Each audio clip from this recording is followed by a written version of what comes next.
देशातील एकूण गुंतवणुकीच्या 52.46% परकीय गुंतवणूक एकट्या महाराष्ट्रात.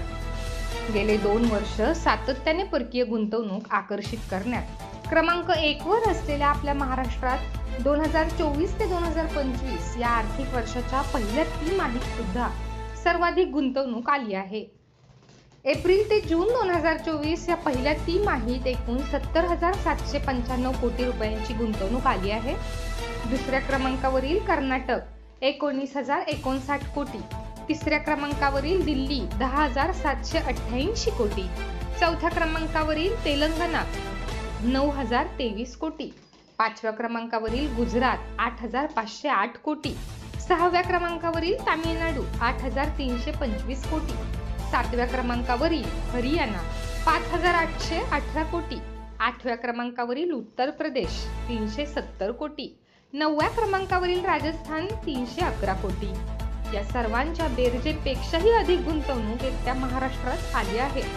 थोडक्यात सांगायचे तर या तिमाहीत देशात आलेली एकूण गुंतवणूक ही 1,34,959 कोटी रुपये इतकी असून त्यापैकी 70,795 कोटी अर्थात 52.46% एकट्या महाराष्ट्रात आली आहे.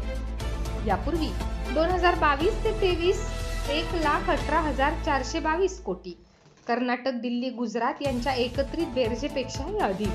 2023 ते 24 1,25,101 कोटी गुजरातपेक्षा दुपटीहून अधिक आणि गुजरात, कर्नाटक यांच्या बेरजेहूनही अधिक. राज्यात 2014 ते 2019 या काळात सत्तेत असताना एकूण 3,62,161 कोटी रुपये परकीय गुंतवणूक महाराष्ट्रात आली होती. 2.5 वर्षात आम्ही 5 वर्षांचे काम करून दाखवू हे पहिल्याच दिवशी ठणकावून सांगितले होते.